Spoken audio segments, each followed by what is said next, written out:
Hello rainbows, welcome back to my another mini blog. আমি কিন্তু ভোর 3টের সময় উঠে রেডি হয়ে গেছিলাম। তোমরা কি গেস করতে পারবে আমি যাচ্ছিটা কোথায়? আমি জানি তোমরা গেস করতে পারবে না, চলো আমিই বলে দিই। তো আমরা যাচ্ছি আমাদের সবার প্রিয় বড়মার মন্দিরে। আমাদের বাড়ি থেকে কিন্তু বড়মার মন্দিরটা অনেকটা ডিস্টেন্সে, আর ট্রেন পথে গেলে কিন্তু প্রচুর সমস্যা হতো ফেরার জন্য। সেই জন্য আমাদেরকে গাড়ি ভাড়া করে যেতে হচ্ছিল। আমরা যাতে একদম ঠিক সময় মতো পৌঁছাতে পারি এবং মাকে শান্তি ভরে পুজো দিতে পারি, সেই জন্যই কিন্তু আমাদেরকে 3টে থেকে বেরোতে হয়েছিল। তো আমরা এখানে দাঁড়িয়ে অপেক্ষা করছিলাম। আমরা যতক্ষণে বেরিয়েছিলাম তখন প্রায় 4:30-ও বেশি হয়ে গেছিলো। তারপর গাড়িতে আমরা উঠে পড়ি আর যাচ্ছিলাম বড়মার মন্দিরে। ওই যে সবাই বলে না যে বড় মা না ডাকলে কিন্তু মায়ের কাছে যাওয়া সম্ভব না, এটা কিন্তু একদম সত্যি।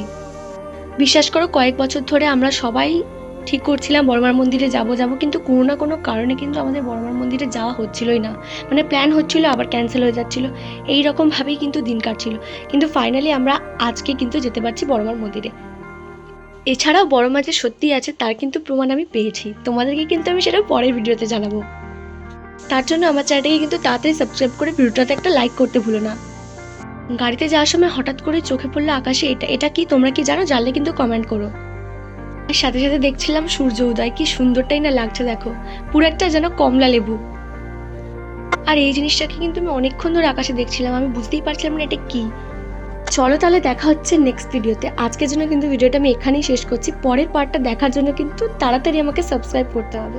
দেখা হচ্ছে তাহলে পরের ভিডিওতে। আজকের জন্য এখানেই বাই।